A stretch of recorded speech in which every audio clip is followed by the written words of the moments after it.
Well, this is Randy Kirk, and today I have a very special opportunity.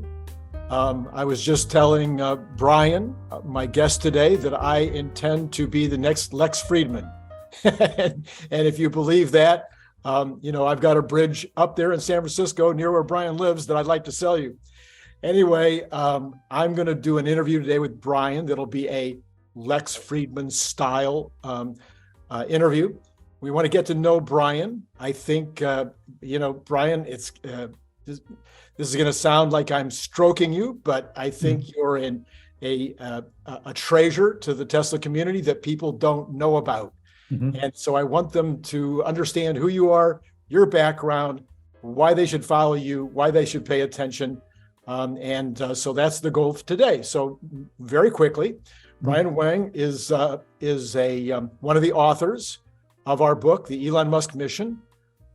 Brian had reached out to me in the course of my writing it, and we had a quick conversation. I realized right away that he could be an amazing contributor to the book. And since then, we've become great friends. And I have watched him and followed him and looked at the stuff that he's doing. And I just think that more people need to know about it. So, Brian, let's start with the reality, I think that most determines who you are today, and that would be your blog. Is that where you spend most of your time, is working on this science blog? Well, I also have, other regular work and projects, but in terms of my social media internet presence, I spend a lot of time on the blog, and I have spent a lot of time on the blog. I've written over 30,000 articles for it over 15 years. And a lot of them are very deeply researched. So I end up covering a lot of topics of, I started up the Carnival of Space. I ran it for a number of years. So Carnival of Space would be like, back when blogs were more the main topic medium, there was many blogs that worked together, and it was called the Carnivals. Every week you'd put together, okay, I'm putting my article with a bunch of others. So the other sites that were deeply involved in space would cover that. And I also did the Carnival of Nuclear Energy as well. So those both ran for multiple years before things kind of drifted apart on those things. But so I was deeply involved in the nuclear energy community, still someone am, and as well as space. I cover that deeply. Even before the blog, I was passionate about science, technology, and the future. So back in 1985, when you were 7?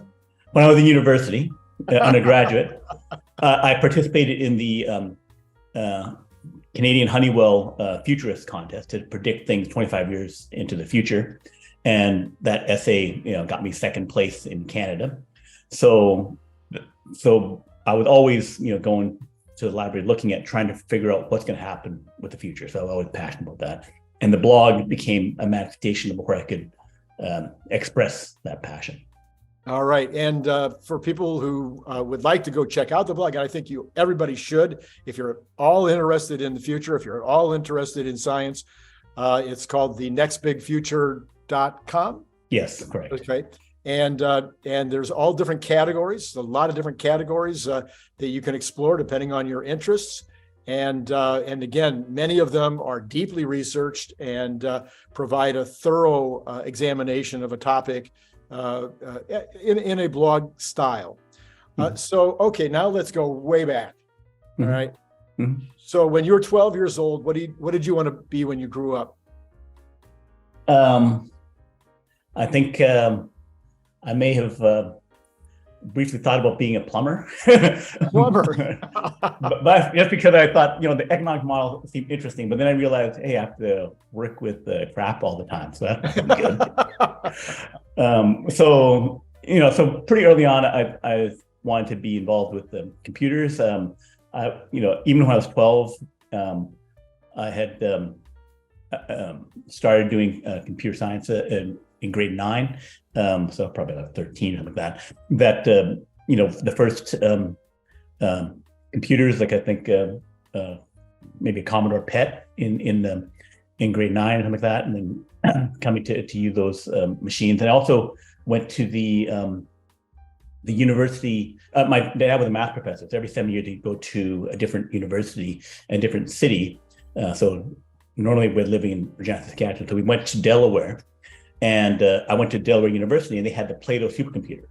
So I got to participate in that because I won the science fair, and so I used the Plato supercomputer. You won a science fair. Yeah. That alone, Brian. I mean, I now you've got me. Okay. I mean, Yeah. Everybody wants to win that science fair. Yeah. So I went. So as part of that, I got to go to the University of Delaware, education supercomputer facility with a Plato supercomputer. So they had visual graphics on it. They had mice and stuff like that. So I kind of got to see a first taste of the future. So I had the old computers, the PET, the early computers, and then using cassette tapes and stuff like that, and other stuff, and then got to see a UI interface with a massive amount of power, less power of course than our phone now, but it was a lot of power back then. So we got to see that, and then came back to Canada, and Canada had less stuff. They had the high school computers, but then I also went to the university, but small time university of 150,000 people. If the city had 150,000 people, the university was even smaller. So they had inferior equipment. So Delaware had the supercomputer, and then here they had punch cards still. So you had punch card and they had line printers. So I kind of got to see, within, the 2 years, the range of like, here we are using TDP 11s, for university classes, doing machine code programming, and then, got to see supercomputers as well. So the whole range of that computing stuff I got to see there early on. But I knew that, computers were going to be a big thing. And I was, that was my first undergraduate with computer science. So I see. That was your degree, or that was your first degree, and then also the first work and stuff like that. So it was kind of like identifying that early on was, something that I started going toward that career pretty early. So that was computer science. Were there other aspects of science that were already intriguing you in those tender years? Yeah, I was interested in nanotechnology at that point. So the book by Eric Drexler, Engine of Creation, came out, and I read that, and I realized, well, yeah, that's also going to be the future as well. So I was realizing that was going to be a huge deal. I tried to go to university and say, hey, I want to do a dual degree in molecular biology as well as computer science, so I could become a nanotechnologist and stuff like that. And the people, the professors there said, that's a bunch of garbage, and and that's not going to happen, and you can't do that. But if you want to take classes in microbiology and computer science, you can try and do that. So I did do that, but unfortunately, I was fine with the microbiology theory, but the final exam in that first class was you have to identify the particular microbe, right? And if you don't identify the right microbe, then you fail this lab, the final lab, which is like, so the lab work was 25%, and the final lab was another 25% of that. But if you fail that, then you fail the class, right? It was like a domino, boom, boom, boom, you fail. And I identified the wrong thing. So my lab work was terrible. So I identified the wrong microbe. So I failed that, and I ended up begging them in order to not fail me the whole thing, right? But then it realized, okay, I can't proceed along that path because, I'm just physically, whatever, not doing it right to identify things, to handle the test tubes, to do the titration, or whatever else I was doing. So there was no just, straight up theoretical microbiology thing. So anyway, so that became a path called ended up just in straight computer science. Yeah. Okay, so then you get out of university, you're already thinking futuristically, you're already thinking about the computer science world. You're also obviously trying to see how you fit. Where do you fit in this future that includes computers and science and all the rest. And so what was there a time in your 20s that kind of made the decision for you, or caused you to have to take a fork in the road that took you in a specific direction? Well, no, there was a few forks. So I did the computer science work initially, but I kind of graduated, from Canada, and the economy was terrible at that point.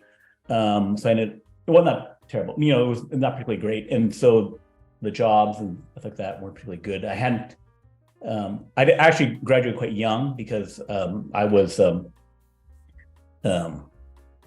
started off school with, just at the month, the birthday month, where I'm a student, right? And then I also skipped a grade after grade 1, going to university, going to school in near Urbana, Illinois. They had a program where you could go as fast as you wanted. I, kind of got a year ahead in my academics, and back then it was kind of like you should, skip a grade then. So I did that in grade 3. So I ended up being like 2 years young. I graduated, 16.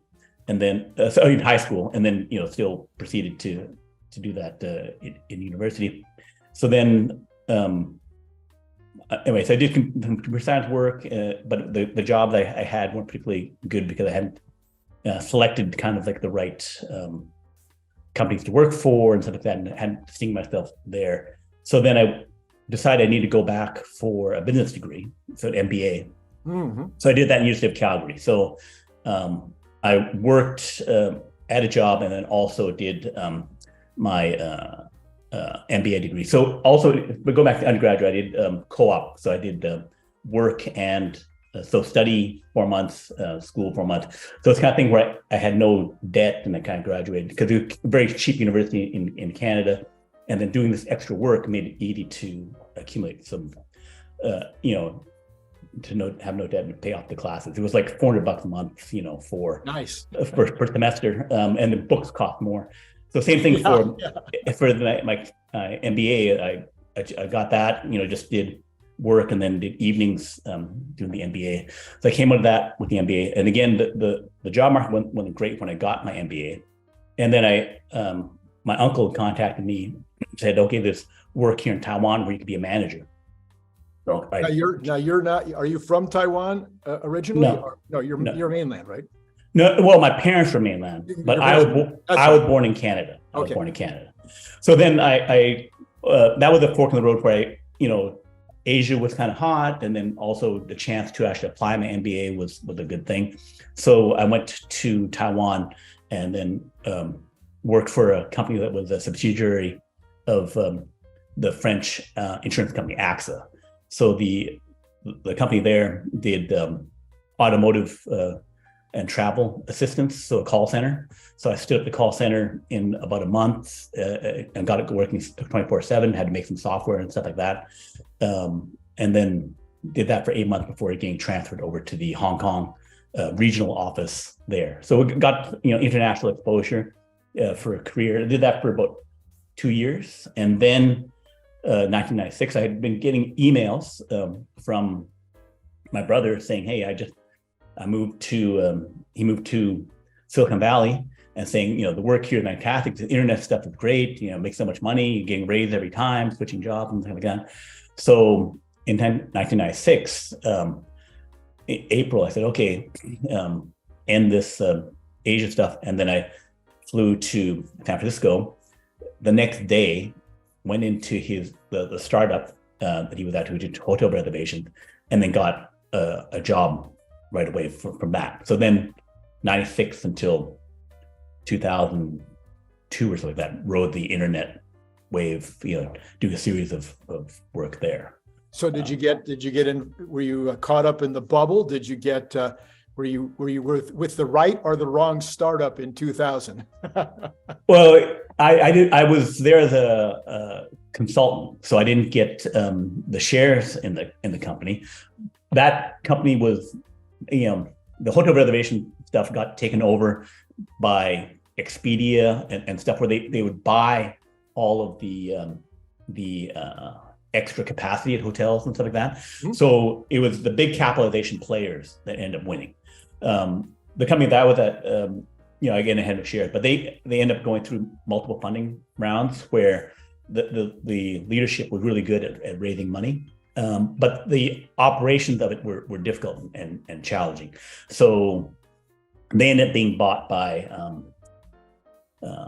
some travel magazine company. The name escapes me right now, but I left long ago. I like was there for 8 months and then went to a series of other contracts and occasionally working at them. But I never got to the right internet company where I got shares and made money of that. And I also foolishly at that time was still locked into the diversified buying funds kind of thing, and didn't get into like I knew Google was a big search engine, or Yahoo or whatever, but I never invested in any of those internet companies. So it was something where, even though I was in the heart of it and knew, okay, this is a big player, this is a big name, I hadn't evolved my financial investment thinking to participate in that. I did in 2000, because it was so difficult to get employees at that point. I was doing work for Adecco, the staffing company. Got to know, I was again a consultant. Got to know 2 vice presidents, and I had something where I would go in as a consultant, and then they would say, "Hey, do you know someone else who can do the work?" And I set up a company where I would, pass through some people and say, "Okay, I have a buddy who does this, and then he can come in, and I'd take a cut, and then he would get work." But it was small scale, like 1 or 2 people kind of thing. But then in the 2000, they needed to do this large project for the company where they're going to do their whole workflow across 6,000 branches, and a bunch of employees. Adecco is the largest staffing company in the world. So they wanted to process people, test them online, and that kind of stuff. So I had my sister in Vancouver, and she had people up there, and people in Canada would work for cheaper. So I ended up fulfilling, like, here's 2 people who could do some of this work that we need to do, and we need to scale up to 20. The thing was that, like, they had some, what made them decide, okay, we're going to staff up in Canada, was when they interviewed like 2 or 3 people in the United States, in Silicon Valley, where it's like, okay, some guy with 2 or 3 years experience, asking for like $100 an hour and had terrible skills and stuff like that. This isn't going to work. So then I could get them at half the price in Canada, right? Even though paying them more. So I staffed up to 20 people, and that was, my first, a successful business for mine, because I was the one running that company, staffing these people into. So these were virtual assistants? No, not virtual assistants. We would be like, we had an office in Vancouver, right? And then the vice presidents and I would fly up there, once a month, for spending half my time in Vancouver, half in Silicon Valley, working to create this. But these individual, I'm trying to get it straight. So these people in Canada were actually, though, working as kind of like virtual assistants to the companies. Near shore outsourcing. So same time zone. Yeah, so just like outsourcing to India, but instead outsourcing to Canada. There you go. Okay. Right. Yeah. So then that went great for about 2 years. Fantastic thing. But then the Adecco company, because they have staffing all over the world, they said, hey, we can make it even cheaper if we do it in Spain. We have, a couple hundred guys over there.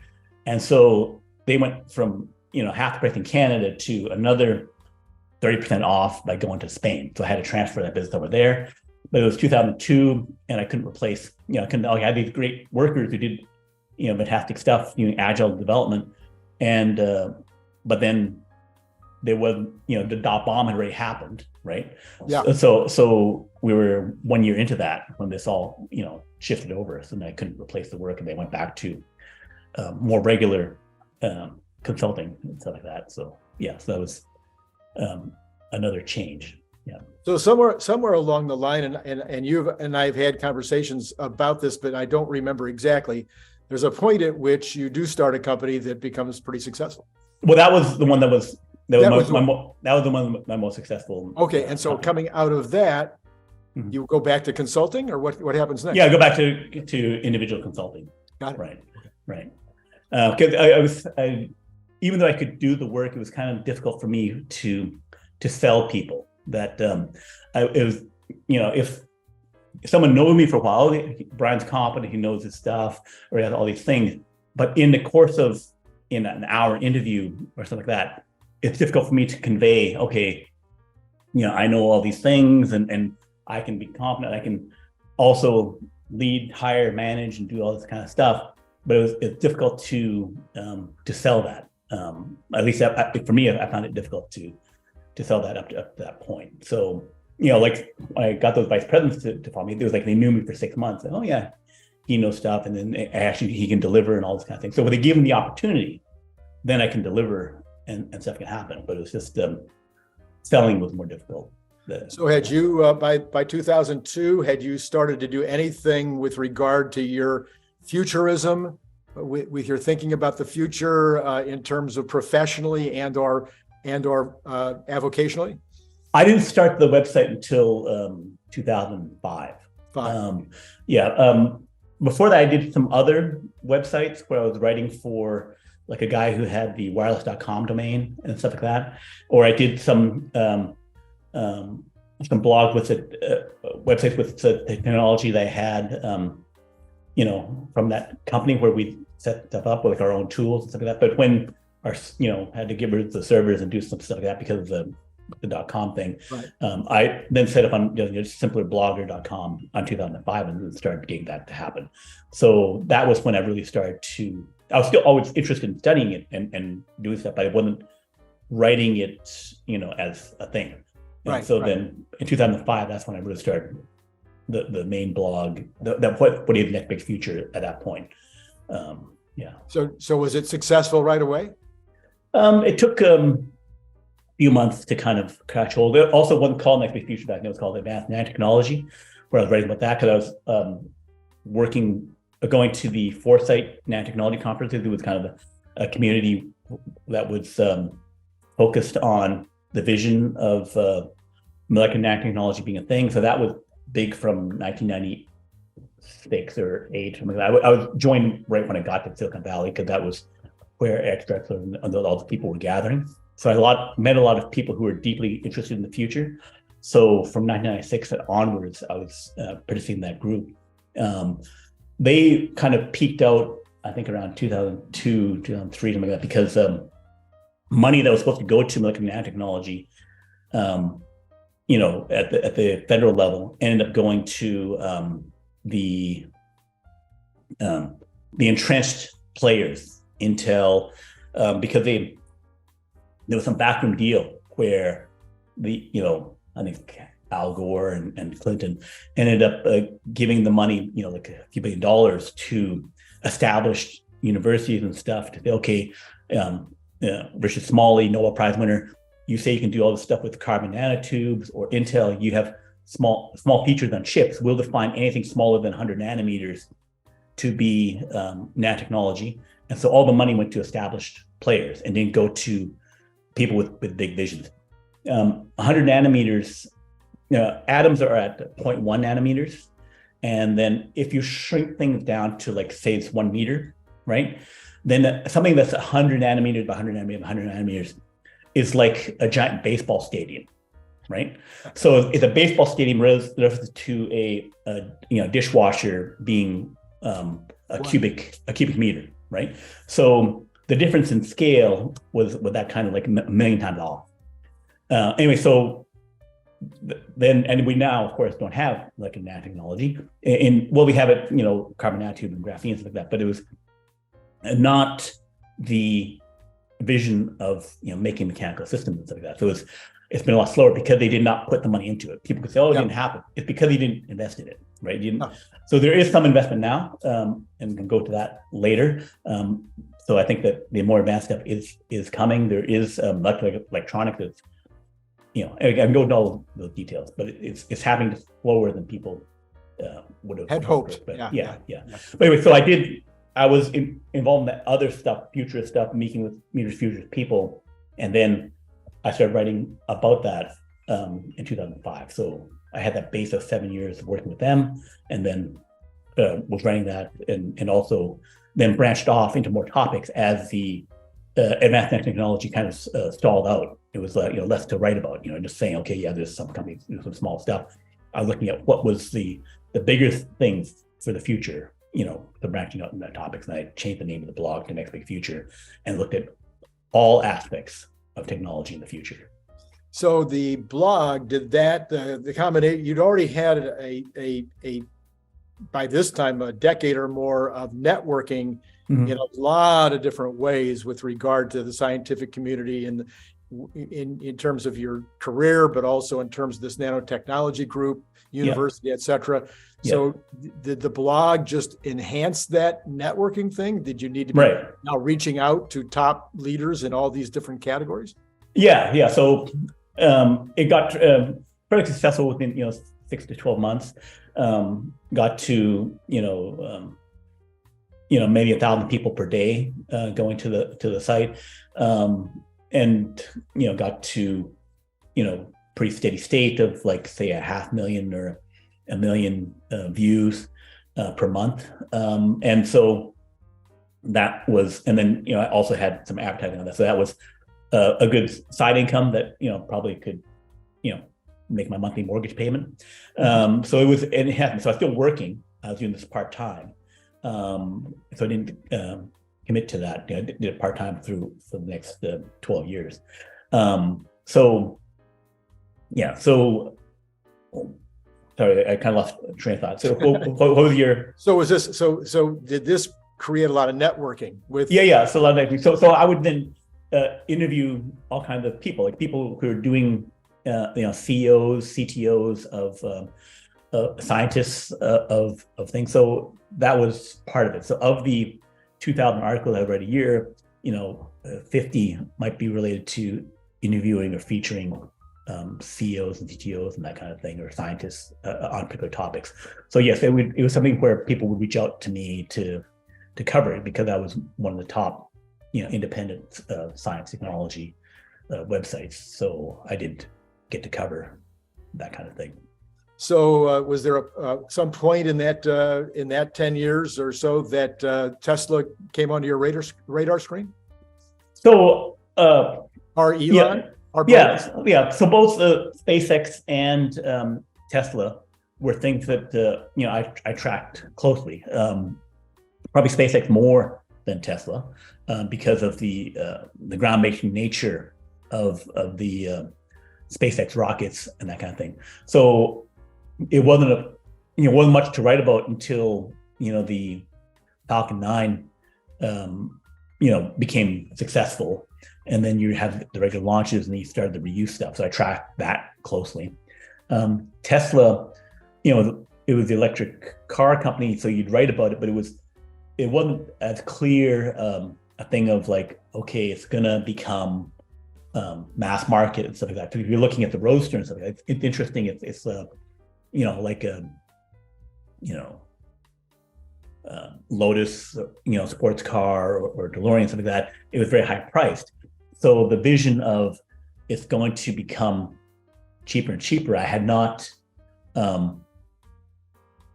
foreseen or clued into that happening. But I saw that there was a successful electric car. It was more successful than the previous GM car and that kind of stuff. So so in those early years, I was aware of it. I was covering it, but it was one of many things. It wasn't gonna be the one thing. The SpaceX, it was more clearly once the Falcon 9 was established, and then when they got the reuse, then it was like, okay, that's for sure going to be very big and important in terms of like more important than the space shuttle or something like that, right? So it was something that was big, but then the whole it wasn't until say the Model 3 that it's clear that it was become mass market, and even then it was had the scaling issues initially for the factory and stuff like that. So there was a lot of troubles and stuff where it wasn't like this will for sure be the thing. And then Elon, he was important. He was a big person. He had done the PayPal stuff, so I tracked that kind of stuff. But it wasn't like he hadn't risen to the level that he is now. Right. And so and then again, I hadn't invested in it in 20 17, even though I knew, okay, starting to see, okay, it's gonna be something. But I would go to the replacement to the Foresight Nanotechnology conferences and technology gathering of Silicon Valley to something called the Singularity Summit. So I participated in Singularity University. So Singularity University is a startup by Ray Kurzweil and Peter Diamandis, who Ray Kurzweil has written many huge books. The Singularity is Near, and he was well known in the futurist community for the accurate predictions and that kind of stuff. And then Peter Diamandis started the X Prize, so that was all interesting. So they started the Singularity University where people pay like $40,000 for the executive breakthrough technology kind of independent MBA kind of thing, where people learn exponential technology. And they had 10 tracks, one of which was nanotechnology. And I knew the 2 track leads on that, which Ralph Merkel and Robert Freitas. So I was friends with them, and then they said, even though we're the nanotechnology experts, Robert Freitas wrote like 3 massive volumes of nanomedicine. These textbook tomes that he has 1,000 pages. They would give 10 sessions, and they wanted someone to give an update on the developments in nanotechnology for that year. So I gave 4 annually on that track my update on that, because I was tracking all the stuff. I could say, okay, here's 30 big news pieces that happened for advanced nanotechnology. So I would give those talks, and then I got invited to the Singularity Summit as a journalist to cover that. So it'd be 5,000 people gathering to talk about all these new technologies leading to the singularity. So some would be nanotechnology, some would be space. So it'd be discussing SpaceX and those kind of things. So I was involved in that as well. So the Singularity University thing, it wound down recently, but there was also a shift after 4 or 5 years where they said they wanted to do near-term nanotechnology, MEMS, and that kind of stuff. So they didn't have to give the nanotechnology annual report anymore. But I was still involved going to the Singularity Summit and going to other conferences as a journalist for futurist stuff. At one of those conferences for Singularity Summit, I heard a talk by Kathy Wood talking about nanotechnology, and talking about Tesla and how it's going to be the big thing. And I think this was 2019, early 2019 or 2018, something like that. And that's where, and I talked to her after the talk, and she again espoused her thesis, said it was going to 10x, all that kind of stuff. And that's when I got into Tesla, was after a direct conversation with that, where basically it broke finally the mental locks I had, the MBA, you have to diversify, the right way to invest in this or whatever that, and also not fully understanding the whole thing about conviction and technology stocks, and realizing, missed the boat on like Google and Apple and all those kind of things, even though like you knew about them, but you wouldn't have the guts to invest. Oh, it's so risky and blah, blah, blah. So that was something that actually changed my whole mindset around investing. So meeting Kathy Wood changed your life. Yes, it did. More than Diomedes, more than Kurzweil. Right. That was, yeah. That's interesting. So, but what about Singularity? Let's go back though really quickly. What about Singularity University? Was that a mind-blowing experience, or was it everything you hoped for? Yeah, it was, because again, it was at the Mountain View NASA facility. They had an offices there, and I would go there to speak for a day, but it was like a 1 hour talk or something like that, have questions and that kind of thing. But I would stay for the whole day, and so I could meet with see all the other talks, and I'd meet with all the people who come there, because they would be able to invite more like gene therapy people. I got to speak with George Church, who does anti-aging research from Harvard and that kind of stuff. Started multiple companies, serial entrepreneur. And you also see George Church and other people at these futurist conferences, which I'd go to like, every, 5 times a year to various other journalists that go to those things. So I was in that community meeting all these people from Singularity and also in other events and that kind of stuff. So I got to meet, many of the people who are, creating the future or, pushing the boundaries of that, so I got to see that. So it was, I would say mind-blowing because I already had started to meet those people at the Foresight conferences. So it's just a continuation where it's like, okay, I met you before at Foresight, Aubrey de Grey working anti-aging, met him when he first talked about 1999, 2000, meet the people who did, advanced medical electronics, space people, other stuff like that, venture capitalists, Steve Jurvetson, who funded Hotmail and other stuff. He was at the nanotechnology conferences looking for the next big thing. And I would discuss my theory about, how there's going to be waves of that, like here's the initial technology, and here's some other thing that's going to happen. So I got to talk to him about those kind of things. So of course he doesn't know me from anyone because he meets so many people. But, so it's something where, you get to meet, like the Kathy Woods or something like that, at these kind of conferences and stuff. So, yeah. So So then but the singularity thing obviously must have had an impact on you. The overall idea, because you speak so much about it. Right. In our conversations, you've like encouraged me to read the book, and I read it, and I'm like, I can't even hardly get my mind around it. But right. So I would try and delve deep into the theory of it. So singularity is that eventually that artificial intelligence will get more capable than humans, and then it'll scale up, exponentially get more and more powerful. It's somewhat based upon Moore's law of increasing computing power. And then once it gets to a tipping point of 1 billion times more non-human intelligence and machine intelligence, that it will then things will get crazy and technology will advance faster than we can imagine, because basically we're no longer driving the technological advancement artificial intelligence did. And we can see some of those elements here with DALL-E or ChatGPT and something like that. But I was deeply immersed in that, and also looking at digging in deeper, more data, more stuff, and like considering how can I track artificial intelligence more closely? How can I look at what companies will succeed and that kind of stuff? So trying to, break that down. So for me, looking at things like the chess AI or the Go computers, I would then look at, so you have a higher chess rating or Go player rating, right?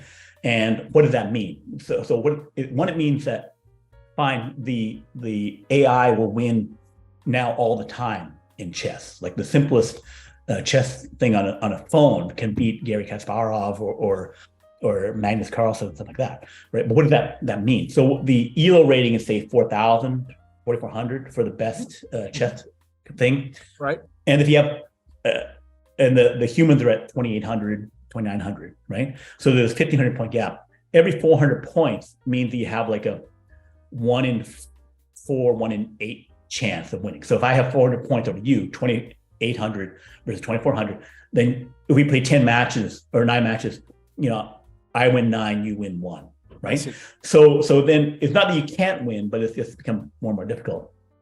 But then you can even that up, where someone with Magnus Carlsen can play a competent, focused recreational player at the 1,400 level by saying, okay, I give up 4 pawns at the beginning. Oh, I see. Right. So the more pawns you give up, then the more tougher the position is. So then someone who's inferior may have a shot at competing against the better player. And then in Go with the black and white stones, you can give up certain many stones and then you can do it. But I realized that the computers don't necessarily win, the AI doesn't necessarily win, because life is not fair. Someone with, billions of dollars resources, information you don't have, can outcompete, the established player. Like even no matter how good you are, I'm smarter. Like the smarter PhD person can end up being a cab driver because, they're not getting the opportunities like that. So the amount of unfairness is more than 4 or 5 ponds or something like that, right? Like someone can have, fill the board with pieces versus your other things. So then you have to gather. And so I would look at these kind of scenarios to try and figure out how I could quantify these things more closely than what Ray Kurzweil or whatever was thinking about. And then also to look at how, one, could the problems, like people say, okay, we get the technological singularity, and then we solve climate, we solve this, we solve that. But when I looked at all the technology, I realized that, one, you don't need any of that. We can solve all of our problems with the current problem list without any kind of super intelligent stuff. Our current intelligence is good enough. There's many solutions lying around that we could, handle things. Also, certain things that we say are a problem, feeding the world, feeding the people, are actually not problems. That basically we haven't had mass starvation, in many decades. Right. The starvation does happen is because of a war someplace where, okay, Right. well, you Or disrupted. or a dictator that won't allow the people to, right. Right. So I would then look at the big technologies, I look at the big problems, the big future, big problems, and then dive deep into the problems and say, okay, understand the problem. And that goes to somebody I met some entrepreneurs and stuff like that who would say it was not necessarily the technology, but also understanding your problem domain far more, right? It's also the same thing for any consultant, like if they understand the problem, understand the world better, then they can give a solution, even without other technology. It could be just, I know the processes, I know how to fix something. Doesn't Elon say it's knowing the right question? Right. Yeah, knowing the right question, many questions. Also, there's some Japanese guy who's studying in the business who says, ask 5 whys. Why is this? Why is that? Go through 5 levels of why to understand something. So it's really trying to understand the problem. So you can look at things like climate change and say, okay, what's the full scope of this? One, debating the climate model, something like that is irrelevant. You can just look at the whole thing and like, if we were to generate this much CO2, once you go from point whatever percent up to 10x, that would be bad, right? Clearly bad. That tipping points are not necessarily relevant. You don't necessarily want to go there, right? Because you can see, okay, Venus has all the CO2 and it has this kind of atmosphere. We don't want to go there, right? So it's kind of like there's an endpoint where it'd be bad, right? Right. But you can say, okay, how big is the problem? And then you can say, okay, there's a trillion tons of CO2 in the air after the Industrial Revolution. So from 1800 to now, we know this is the total difference, right? Not just the 40 billion per year, but the total cumulative is a trillion. A trillion tons of CO2 since the Industrial Revolution. So how could we get rid of that? Oh, we can't get CO2 out of the air. Well, we have trees. Trees can get CO2 out of the air. The tree, the wood is half carbon, right? So there are 3 trillion trees. If you add 1 trillion, if you want to be sure, 1.5 trillion trees to get to 4.5 trillion, all the extra CO2 is gone, right? And can keep emitting for another century, and we'll still be fine. So all the biological solutions, CO2, algae. So again, it goes to deeply understand the problem. Looking at there's scientific papers that say, okay, let's look back 54 million years, and 90+% of the time we're at 10 degrees higher than we are now. Oh, interesting. Right. So all the people say, oh, look since the last ice age. Look back a little further than 10,000, 20,000 years. Yeah. And you can see that the set point for the planet is actually 10 degrees higher. But they can look at how it dipped down multiple times, right? So what happened in those things? One of those things was called the Azola event. So these kind of like these plants that kind of like float on top of the like kind of lily pad kind of thing. They went over a part of the ocean because at the time the ocean got desalted for a while. They had a bunch of fresh water, and so the azolas were there growing on top of it, covering this section of the ocean, and then they die and sink to the bottom, and so you'd be dropping millions of tons of CO2 to the bottom of the ocean. And this took 10,000 years, however many thousand years to do, but then the temperature dropped to an ice age, right? So plants can solve this thing. So, and then we can. Right now, the problem is that we grow like 7 billion trees, but we lose 15 billion because we're still, building new developments, doing whatever stuff, not taking care of the trees. So, but then we're steadily increasing that because there are, a bunch of companies working on these things. Right. So once you get past that, then you can, if you're planting basically, 50 billion trees, 100 billion trees for sure, then you'll tip over and you'll be driving the amount of CO2 down because the trees will grow and you'll take out the extra CO2. So it's a matter of scaling that up by 20 times. Anyway, so and you can, and apparently you can do the same thing with the algae on the ocean surface as well. Right. So and algae works even faster. So that happened in 2012. Yeah. Where a group put 100 tons, and I met those people. They're in Vancouver, and so they worked for the Haida Indians who said, "Okay, we don't have enough salmon. Always is bad salmon harvest and stuff like that." Right. So they said, "We need to have salmon." So they said, "Well, we put 100 tons of iron into the ocean. There's a shortage of iron. So it's the ocean is basically a desert where, the large areas where there's not enough iron. There's 20 other nutrients. Iron was short.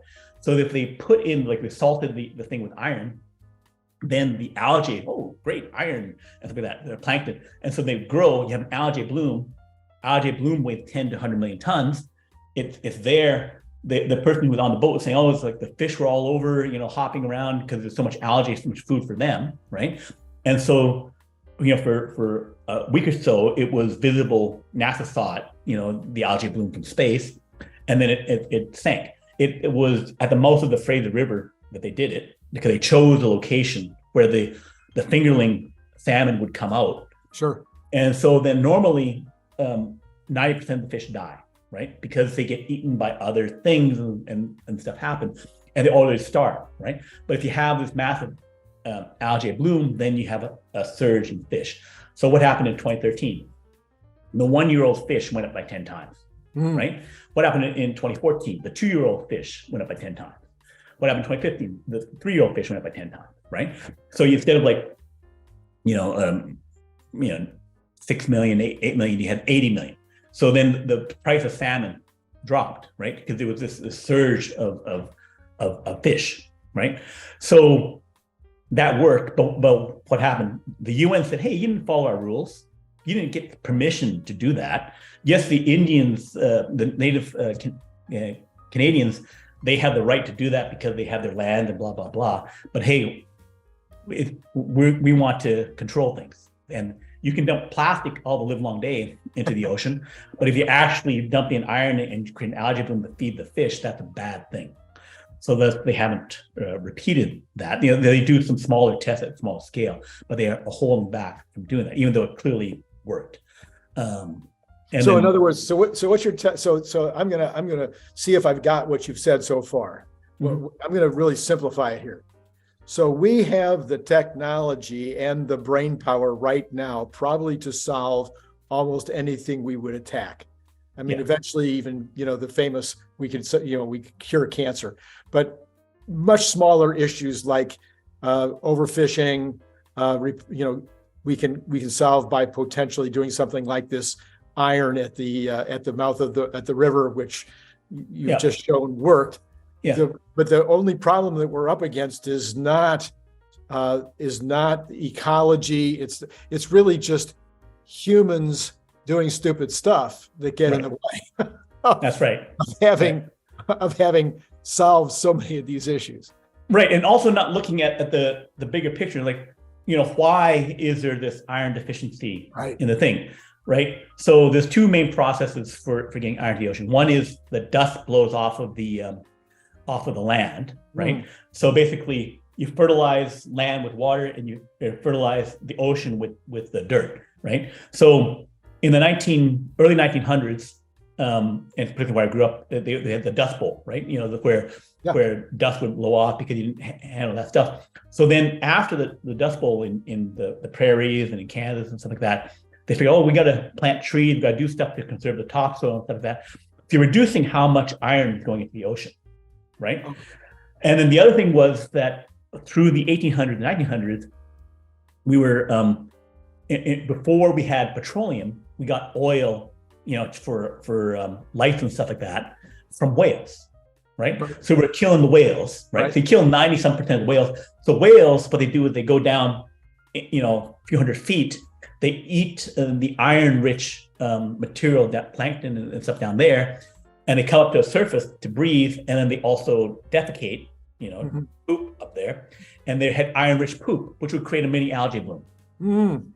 So by breaking that cycle of like taking iron from down below and raising it up to the surface in that first 6 feet where you have some light, then you're reducing your algae plankton cycle, right?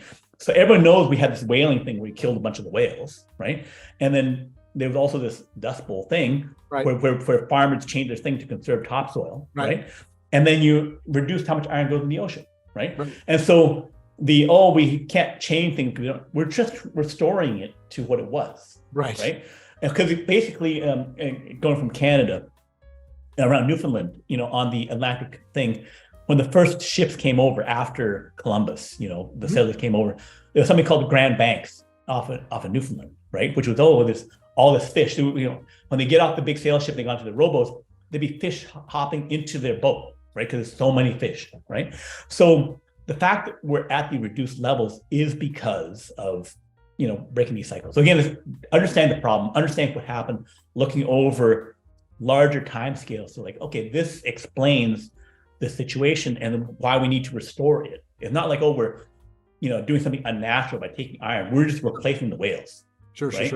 And you can do that, all over, and they can sink, 10 billion, 20 billion tons of CO2 into the ocean by just creating algae blooms over 2 weeks, and it dies and it sinks, and it's rapidly going down, and it doesn't come back up in a cycle for like 6,000 years or more, right? So it's something where, growing trees, doing these algae blooms would be super easy to do. Like the guys who went out and did that thing in 2012, it's like the Jaws boat, a tiny boat with like 6 guys in it, dumping bags of powdered iron in the ocean. That's how simple it was to offset the CO2 from 150,000 people. A small city of CO2 was offset by 5 guys. That's the kind of scale you need to fix this kind of problem fast, right? And it's also where, if people get desperate enough, before I think, we have to do stuff like a space shield to block the solar, none of that stuff. I have to simulate a volcano. Yes, you could do that too. But you could just, virtually permanently, for the life of civilization, 6,000 years, dump it to the bottom of the ocean, right? And it would be this natural process. So now why isn't that being done? I mean, I read about that. Because I've been studying the whole global climate change or global warming since the 90s. I mean, I had a blog where I spent a tremendous amount of work putting up content about global warming. Back when we were afraid of global cooling is kind of when I started doing it. When they got to the point of the global warming, that was one of the first things that came up, was this whole business of an algae bloom. Why aren't we using that? What would be the negatives? So some arguments against it are that there's a risk of red tides, where you create the red algae and stuff like that, and that'd be somehow toxic, and that could kill things. The guys that I talked to have some 300-page protocol that describe how you only do it when the tide's going out. And so because you don't need the algae bloom to come in, you can just have it go out in the deep oceans, sink, and then again goes away. So they have 300-page protocol about how to do it safely that have no red tides. But the bureaucrats and scientific bureaucrats, the Fauci of climate change or whatever, are looking to control things. Say, we can't do this until we study it more. We have to do more lab tests to make sure it happens, because there's no actual urgency to do it.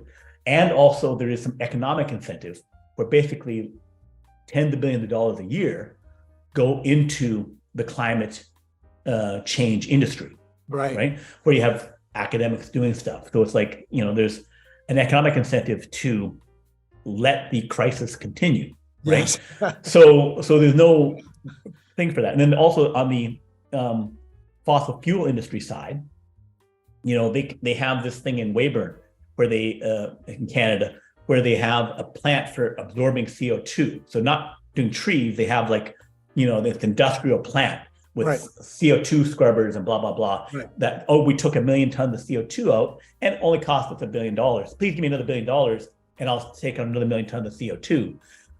Of course, that doesn't scale at all. And it's not a national solution because think about it, if I'm going to offset the entire oil and gas and coal industry, where basically it's 8 billion tons of CO2, or more, 20 billion tons of CO2.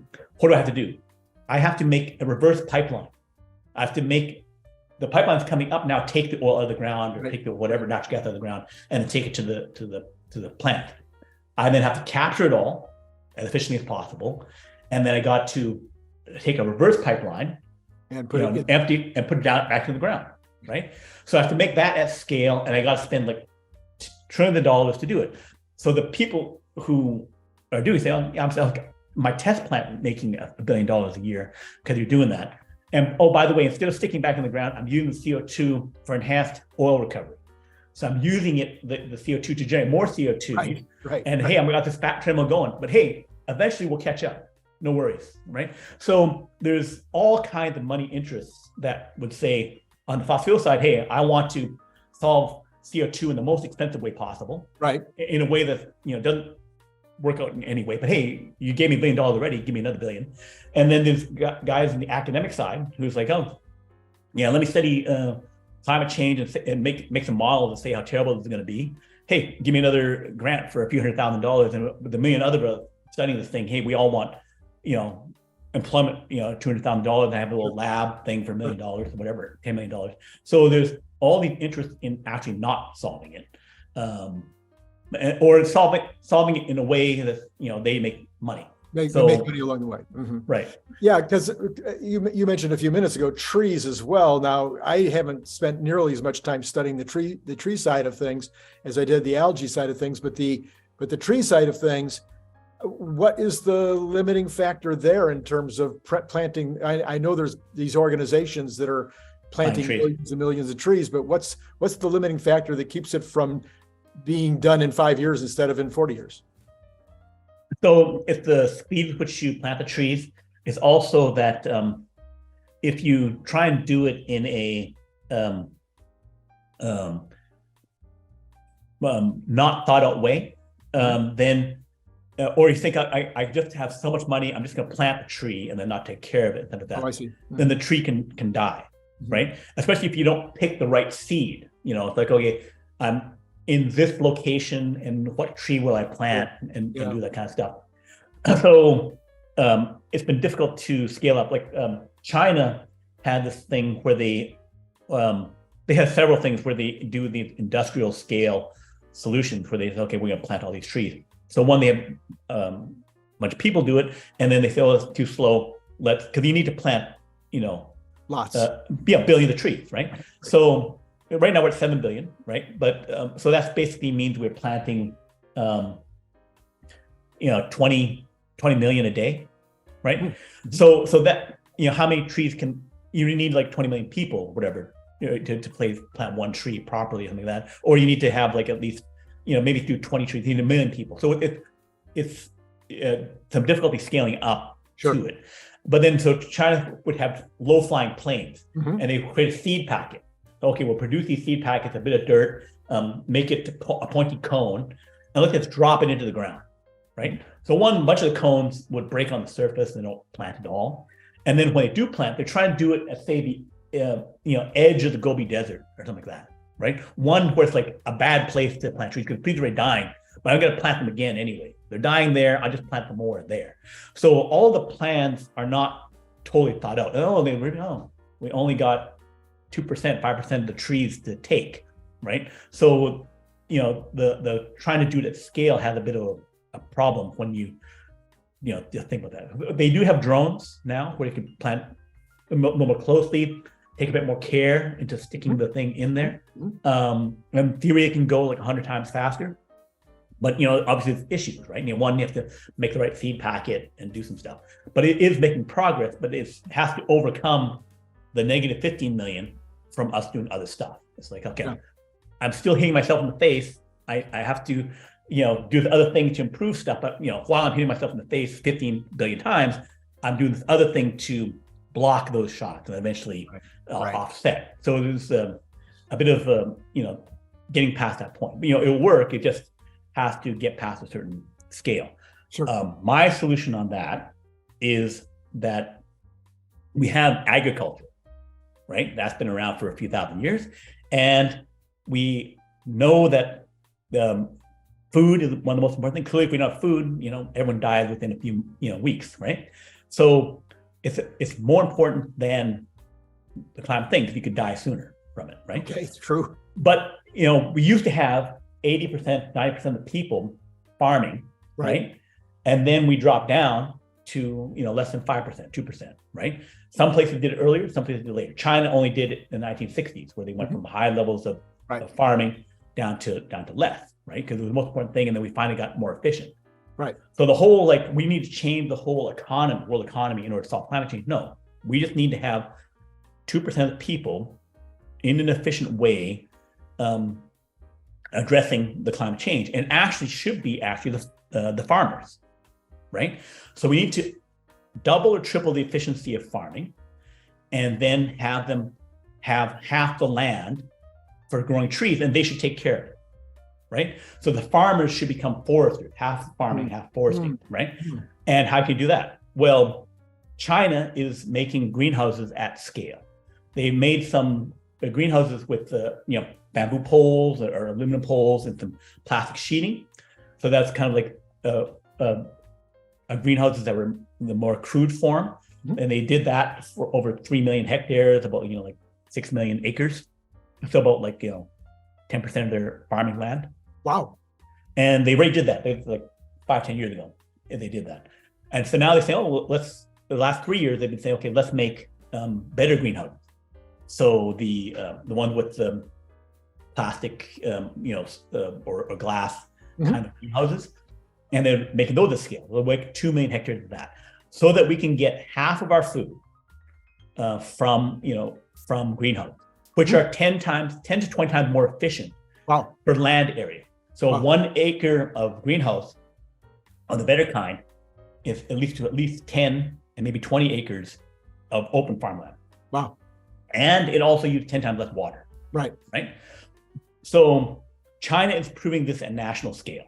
So China has 1.4 billion people, just less than 20% of the world's 8 billion population. And I understand that India has 1,400,001. They just passed. They just passed China yesterday. Right. So the equivalent of 700 million people are getting all their food. Will be getting all their food from greenhouses by 2025. Right. Whoa. Right. So they'll prove that at scale. Right. This works. And then, other countries could do it too. Won't other countries necessarily do it as quick? China has, say, 4 times the population of the United States, but 1/4 of the good farmland.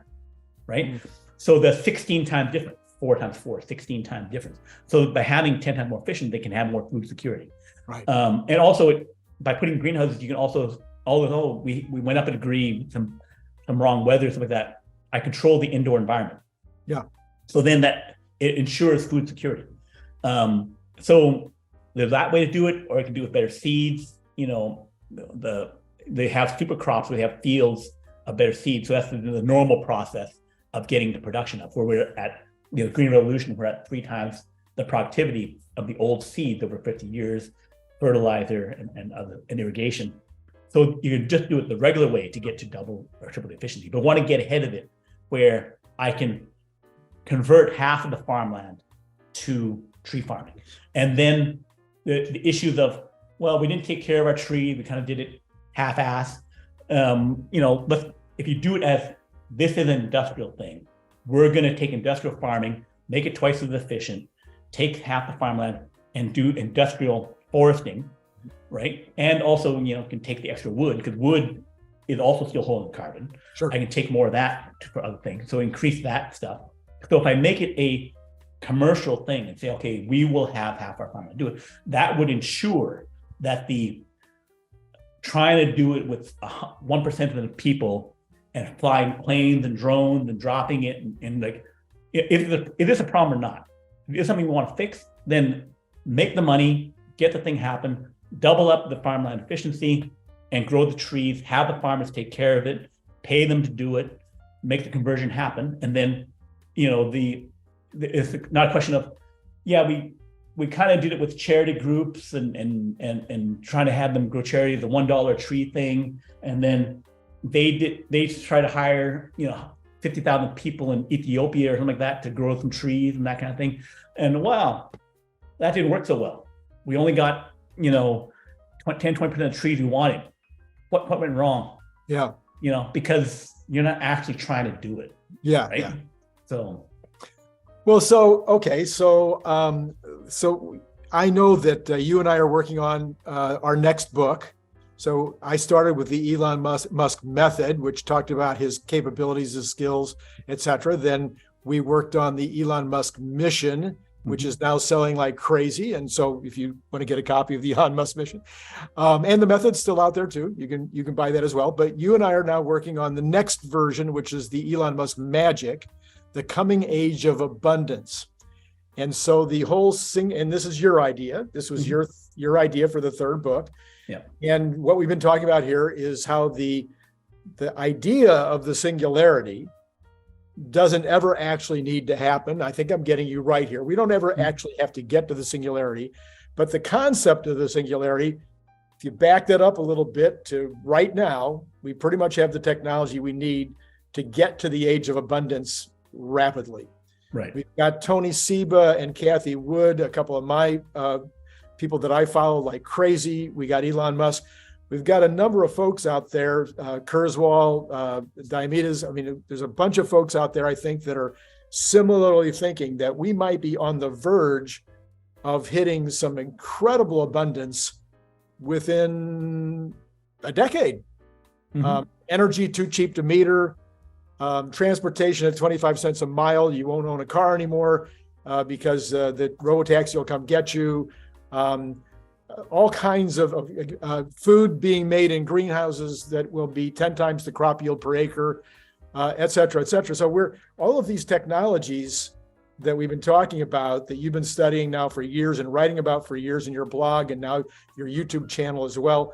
Do you think, what's your timeline? How do you see it playing out? Is this 10 years and we're done? Or is this, will I see it in my lifetime and I'm old? So it depends upon definitions of abundance, right? So I look at it, both at the large scale and at the smaller scale. Like, what is the economic force? Like Andy Grove, the ex-CEO of Intel, said that 10x forces in business are things that can't be resisted, right? So normal forces in business are like, the wind, say, 10, 20 mile wind. If you increase that force by 10 times, it becomes a hurricane or a tornado, where basically things get disrupted and wiped out. So you need to look at where are there emerging 10x forces, in business, where people would make so much money. Because basically, in order to change the world, our $100 trillion world economy, you need to have something that's going to make $1 trillion, something that can make $10 trillion. If it's only at $1 billion, it's too small. No matter what it is, it's too small, right? So it needs to be something that's going to be making $10 trillion, $100 trillion.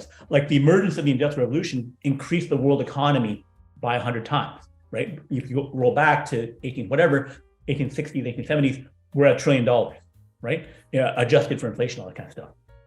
So then you have the Industrial Revolution, where you have, we start getting oil, we start getting the trains and the cars and everything like that, and then we go up 100 times. Also adding on the computers and other things, but mainly it was the industrialization, making big factories and stuff like that. There's details to explain how that happened. And I've looked at that in detail. So how do we get, say, 100 times from where we currently are now?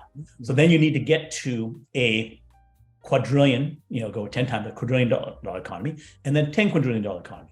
So replicating the Industrial Revolution, right, to go up 100 times.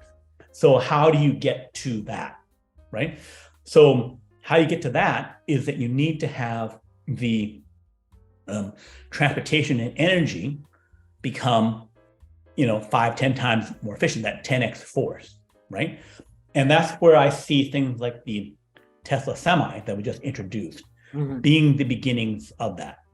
It's because the Tesla Semi is on the fuel side, can be 5 times more efficient than the diesel trucks that are currently moving 7% of the stuff that we have in the supply chain, right?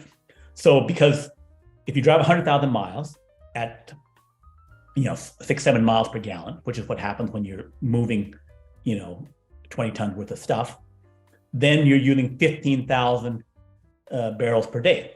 Right. 15,000 barrels per day is $5. That's $75,000 per year. Electricity wise, Elon had that at 1.7 kilowatt hours per mile. So you need 170,000 kilowatts to move the 100,000 miles with load. So that at 10 cents wholesale electricity per kilowatt hour is $17,000. $17,000 versus $75,000 is nearly 5 to 1, right? So close to 10x force. But then if you have the semi truck have platooning, so close following, drafting behind, I get another 30% efficiency. So now I'm at 8 times better, right? And if you have full self-driving, I can take out the driver, and then the economics of it is, instead of going from $1.80 to $1.40 because I'm saving the 40 cents, because the other parts are insurance and the driver. So then I can get the whole thing down to, an overall, 3x, 4x cheaper, right? By taking up the driver. Right. So, but it's already at a strong economic signal saying, okay, you're saving on the fuel, right? Your operating costs are 5x better, right? And then other than the driver component. But once I take out the driver, then I go to this thing. So that is the economic thing that will enable the conversion of all trucks, not just the big trucks, but also the Cybertruck in between that will be those electric vehicles, because they're that much more efficient. But the thing is, with the charging of those trucks, they demonstrated a water-cooled charging cable, megawatt. So again, I know the grid, 55,000 substations. You can't really pull, 2 megawatts. If you could, it'd be insanely expensive, because if they, hey, you're sucking up all the power, I'm going to charge you a ton to do that. I want you to be a predictable customer. So then if you have the Megapack and solar feeding into it and only taking grid occasionally when they have extra power, then you're a good customer, cheaper for you.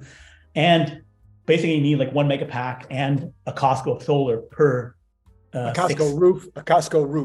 Or Costco roof area of solar. Yeah. So that size of area. And so that is the wedge to create this next layer of energy and transportation, where basically you get things 5x, 10 times more lower cost, right? So getting that kind of lowering of cost is comparable to going from the horse-drawn carriages and large train of like 10 horses towing a boat in a canal, or towing down trains, that kind of cost from the 1800s to trains, steam trains, and then to oil-driven trains, and then to trucks. That kind of efficiency is of that scale, right? So again, comparing that to this, is the economic signals are comparable. So again, looking at the big picture, looking at the problem and saying, okay, how much efficiency can we get? The efficiency we took to make the last 100x boom is the efficiency we need for the next 100x boom. But basically then, because we reduce the cost of all goods, from 10% of the cost to 1%, 2%, then it's like a 8% value-added tax cut across everything, right? So then you have this extra efficiency of a smoother economy to grow it. And we would reduce the amount of oil use by 17 million barrels per day. It'd be like if the US got 3 million more barrels per day, like the oil production of Canada without absorbing Canada. Yeah. And or Iraq, the oil production of Iraq. So there's these huge economic incentives to make this change, to enable this 100x boom from energy and transportation, the foundational part of our economy, where it's like everything has to move, everything has to have energy. It's because we had to make our artificial muscles from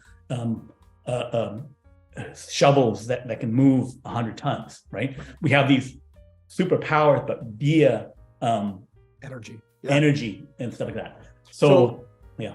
All right. So let me then, since this is a channel that is primarily made up of people that watch because of my Tesla analysis, let's bring this down to Tesla for a minute, because this is my big question for you for the day. Tesla is now, I don't know why the stock is at 120 or 110. It's just blowing my mind, because in my crazy viewpoint, and I'm going to do a video about this. Actually, by the time people see this, I will have already done it, but I'm going to do a video about this. And Tesla is sitting on a cornucopia of opportunity, unlike anything I've ever seen by any company in history. I cannot think of historically where a company has been sitting on this kind of opportunity. So I'm going to just divide it into three. So one, we have your truck analysis, and your truck analysis is that we could, if Tesla spent all of their energy and all of their time over the next 5 years, just nothing but building truck factories and building megapacks and making the batteries in order to supply the megapacks and supply the trucks, that we could, the impact on the world, the impact on sustainable energy, the impact on CO2 emissions, the impact on lowering the costs of delivering product to the marketplace, et cetera, would be ginormous. That's number one. Number two, the energy packs themselves. We now have the whole Lathrop story, which is developing every day. And even Gary Black now agrees that there is a Lathrop story. So there must be a real Lathrop story. So we have this massive amount of energy storage that's being created at Lathrop, capability being created at Lathrop, which will go out and make the grid, the solar wind grid, that much stronger, which opens up the opportunity to create many more solar farms. And apparently the cost of solar panels is coming down rapidly, which means that India and Africa and Europe and et cetera can scale their solar much more rapidly, since the cost is coming down, and if they have the energy component to go with it. So therefore, if all Elon did for the next 5 years was ramp up Lathrop type factories, there would probably be plenty of opportunity to make these megapacks and sell these megapacks, and it would have a humongous impact on oil and gas and energy costs, getting it to be too cheap to meter within possibly the end of the decade. And then we have, and I'm sorry, I'm just going to go on because we have the third category. There's this other little category, cars, where everybody's attention is on cars. Everybody in the world that follows Tesla's attention is on SEXY, is on sexy, and everybody's concerned because we missed shipments the other day by a few percentage compared to what was estimated a year ago, but we didn't miss production, we hit production. So we could also spend all of our time or all of our energy or all of the work, Elon could just build factory after factory. We really need the factory for the small car, and we really need robotaxi. Well, in fact, if robotaxis happen, it's going to drive transportation costs down from, say, 70 cents a mile down to 25 cents a mile, and we won't need garages anymore and blah, blah, blah. So we could really just, focus on that. And any one of those three would have Tesla be a multi-trillion-dollar company probably by 2026, 2027. And I say, you can't do all three at once because it's just not enough brain power and manpower and thinking power and every kind of power that you need to do all three. You're now in charge of Tesla. What would you do? Okay, so first, Brian Wang, what would you do? okay, so first, let me say that the reason that that things have been tough for the last 9 months or so is because the part of the Tesla overperformance growth story got a bit dinged up, right? Quite damaged. Is that China was going to overperform, right? The Shanghai factory was going to overperform. But then you had the COVID lockdowns, taking 100,000 cars, and then delaying the upgrade of production by 3 months. And then China's economy has gone into the crapper with the real estate bust, Evergrande, debt bubble, all that kind of stuff. And so China's economy, where it was supposed to be all this extra growth, is kind of like not there and unreliable, right? It's going to, recessions end, it's going to fix itself. But for the last 9 months or the next 6 months, we have maybe even 9 months is the problem there. The other thing is that on the US side, we're heading into a bit of a recession as well. And also there's going to be chaos with the US car market and North American car market, because there's this used car problem, right? Where basically several banks have said, okay, you don't have to get rid of your old car loan. We'll give you a new car loan, right? But you don't have to get rid of your old one, right? Because Ford, GM, and stuff, they need to sell with car loans and leases, right? But they said, okay, the person can't get rid of their old car loan, interest rates are up 7% or whatever like that. And so, but they're saying, I still want you to buy the new car, and I'll still give you the new car loan. So what's going to happen is they're going to forfeit, they're going to default on their old car loan starting 2023, right? So then they can be a bunch of repos, right? Repossession of the cars.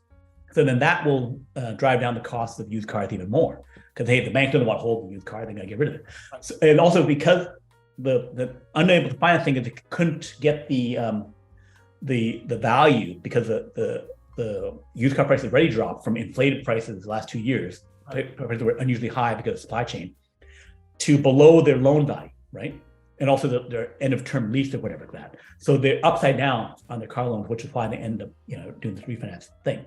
So then they'll let it repossess because they're upside down on it, and they'll let it go. So that's going to be a problem. How much?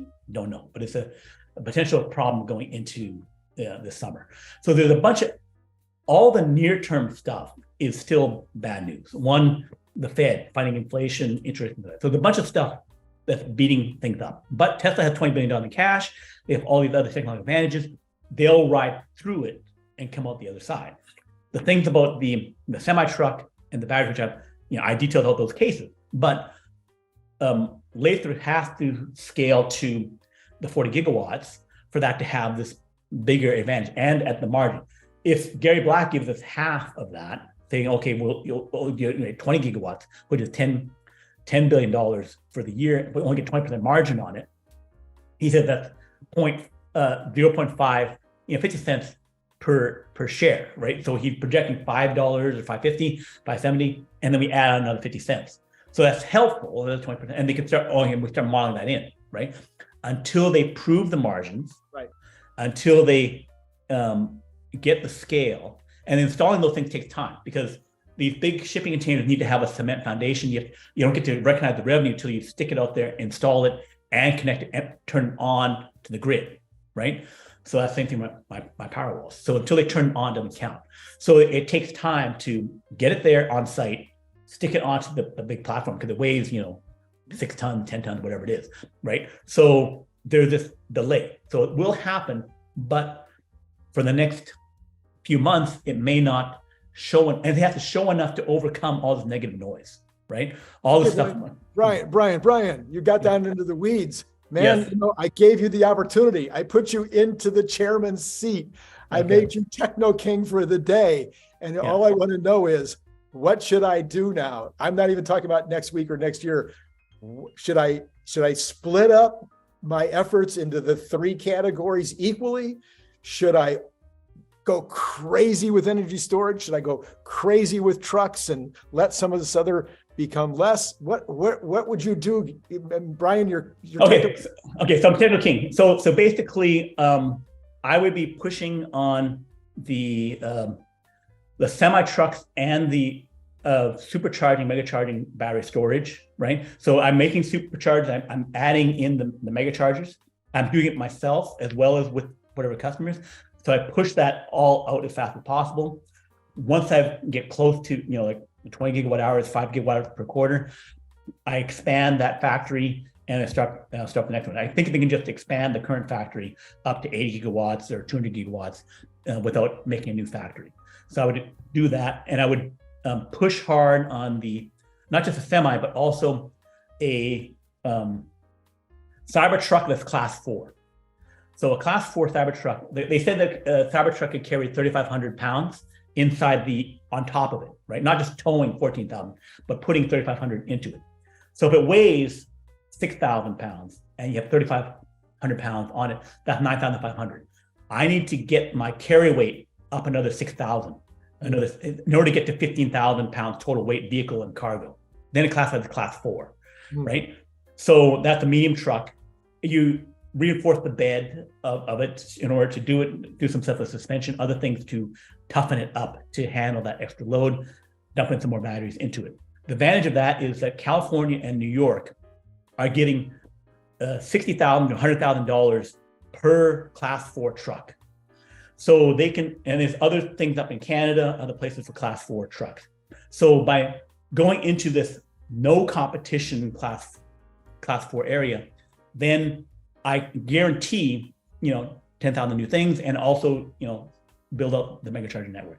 So I scale that up as fast as possible, because those are kind of like blue sky things. You can talk about Rivian being competition, making 20,000 vehicles in the first year, blah, blah, blah. Tesla going up to 200,000, 500,000 vehicles. The other guys can't follow. 200,000 trucks, 200,000 trucks, 500,000 trucks. 200,000, 500,000 Cybertrucks, 200,000 semi trucks. The other guys can't follow when you go to that scale, because you're talking about 500 gigawatts, can up to terawatt hour of batteries, which only Tesla with CATL combined can deliver that kind of execution. Okay, so Brian, I have to stop you because you've got a hard cutoff. Yeah. So this is going to be the end of part 1 of the Brian Wang story. Yeah. We're definitely going to do a part 2. Well, tell me in the comments, should we do a part 2? I mean, to me, this is fascinating. Maybe it's not to you, but the future is super interesting, and Tesla is driving the future. And what we just got to here at the end is the part that intrigues me the most, is that on all 3 of these, that doesn't even count all the other things that Tesla's doing, the insurance, I mean, it just goes, the utility scale stuff. I mean, holy mackerel, it's just crazy, the direction that we're headed into. I want to encourage you to go take a look at the NextBigFuture. NextBigFuture website, nextbigfuture.com. We want to encourage you to go and subscribe to his channel. And we want to encourage you, of course, to subscribe to this channel if you haven't already, because look at the kind of content you're getting. So, Brian, thank you so much for coming on, and we'll continue this later. Okay. It's been great talking to you. Thank you. Click the link below to get your paperback, Kindle, or audiobook now.